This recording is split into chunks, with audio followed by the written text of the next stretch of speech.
और ड्यूटी जाने के बाद उसके बाद मुझे मकान मालिक का फ़ोन गया। उन्होंने बताया कि वो सौरभ कहीं चले गए हैं। मैंने कहा उससे 10 मिनट पहले हमारी बात हुई है, फोटो दिखा दो सर आपका। कोई हमारी लड़ाई भी नहीं हुई है, कोई बातचीत भी नहीं हुई है। अचानक से गए हैं। मैंने पूछा भी कि कहाँ जा रहे हो, तो कह रहे हैं ड्यूटी जाऊंगा मैं। नाइट ड्यूटी में सिग्नॉट में ISS में सुपरवाइजर थे और यहाँ से चले गए हैं। मुझे नहीं पता है कि वो कहाँ गए हैं। इनके घर भी गई हूँ मैं। इनके गांव के प्रधान ने मुझे धमकी भी दी। इनके गांव के जो प्रधान के सामने इनके भाई ने मुझे जान से मारने की धमकी दी। जब मैं इनके यहाँ पे गई हूँ तब सौरभ शर्मा के भाई रजत शर्मा ने मुझे जान से मारने की धमकी दी। अब मैं उनको बोल रही हूँ कि आप मुझे बताओ कि वो लोग कहाँ हैं। वो लोग कह रहे हैं कि मुझे बेदखल कर दिया है। मुझे इस चीज़ का नहीं पता था कि उन्होंने बेदखल कब किया कब नहीं किया। इस चीज़ का मुझे नॉलेज नहीं है। अभी मुझे पता चल रहा है मैंने 40,000 रुपये दिए हैं गाड़ी लाने के लिए।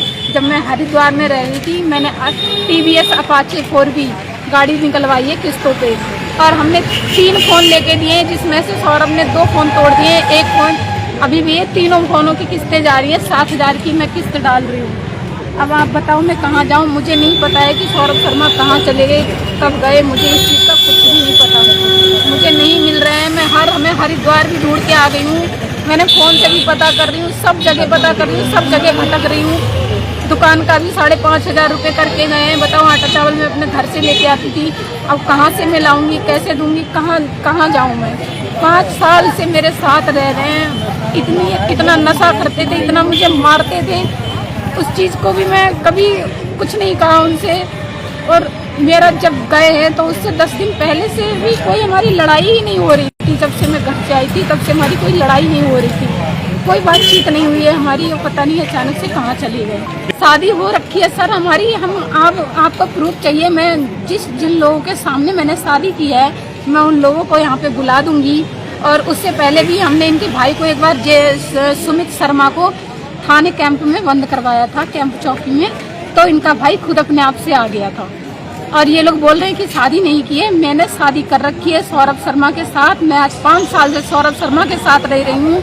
अगर सौरभ शर्मा मुझे नहीं मिले तो मैं सुसाइड करूंगी और उसके जिम्मेदार सौरभ शर्मा की माँ, सौरभ शर्मा के भाई और सौरभ शर्मा ही होंगे। क्योंकि मैं बर्बाद हो गई। मुझे पैसों से भी बर्बाद किया और मुझे मेरे शरीर से भी बर्बाद किया। मैं बहुत बर्बाद हूँ। मैं कहाँ जाऊँ। और इंस्टा पे भी डाल रखा है, आप देख लीजिए। मैंने 50,000 का इनाम भी रखा है। अगर मैंने शादी नहीं कर रखी होती तो मैं क्यों जाती और क्यों इनके पीछे भागते लगाया है ये कि अगर कोई भी इनको बताए, कुछ भी करे, मुझे बताए और मैं उसे दूंगी। जो भी इनको ला के देगा मुझे या ढूंढ के ला के देगा तो मैं उसको ये 50,000 रुपये दूंगी। गिरिराज शर्मा थाना ये रहने वाले बरेली फरीदपुर के पास में जेड गांव है, जेड सम्मल, वहाँ के रहने वाले हैं, जिसे और भी नाम से जाना जाता है।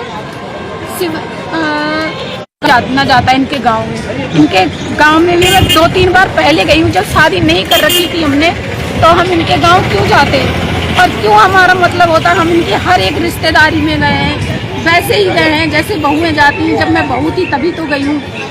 ये सब मुझे फंसाने के लिए इनकी माँ ने बेदखल किया। इस चीज़ का भी मुझे नहीं पता था। अब मुझे पता चला है कि हाँ, जब सौरभ शर्मा चले गए तब मुझे पता चल रहा है कि हाँ, उन्होंने बेदखल कर दिया।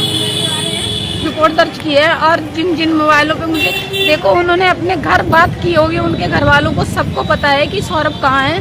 पर ये लोग मुझे नहीं बता रहे हैं। वो लोग सीधा बोल रहे हैं कि मैंने बेदखल कर दिया। अब आप बताओ, अब आप भैया बताओ, आप ही लोग बताओ कि मैं उनको कैसे ढूंढूं। और जब उन्होंने बेदखल कर दिया है तो वो घर बुलाती हैं, बात करती हैं, सौरभ शर्मा से बात भी करती हैं, घर भी बुलाती हैं और उसके बाद में घर जाने के बाद खाना भी बना के खिला रही हैं। तो कैसे बेदखल कर दिया उन्होंने, आप हमें बताओ। पिछले महीने में 26, 27, 28 में वो घर गए थे, इनकी माँ से मिल के आए हैं, घर भी गए हैं, रुके भी हैं और पहले भी गए हैं, सिलेंडर लेने गए थे तब भी गए। तो आप बताओ आप भैया, मैं कैसे मान लूँ कि इन्होंने बेदखल कर रखा है। अगर मैं आज इनसे अलग हो जाऊंगी ना तो वो आज उन्होंने अपना लेंगी और बोल देंगी कि हाँ, मैंने बेदखल ही नहीं कर रखा था। अगर मैं कहीं भी चली जाऊंगी, अगर मैं सुसाइड करूंगी तो इनके घर वालों के लिए और सौरभ शर्मा के लिए ही करूंगी। मुझे नहीं जीना है। मेरी ज़िंदगी बर्बाद की है इस इंसान ने, पैसों के लिए भी, और मेरी ज़िंदगी पूरी बर्बाद की है। 30,000 रुपये इसने अपनी माँ को दिलवाए, मैंने दिए और ये बंदा आज मेरे को ऐसे छोड़ के गया। मैंने कभी इसके लिए कुछ नहीं कहा। आज मुझे ये पागल बना के भाग के गया है। मुझे पता भी नहीं कैसे गए, कहाँ गए, मुझे इस चीज़ का कुछ भी नहीं पता।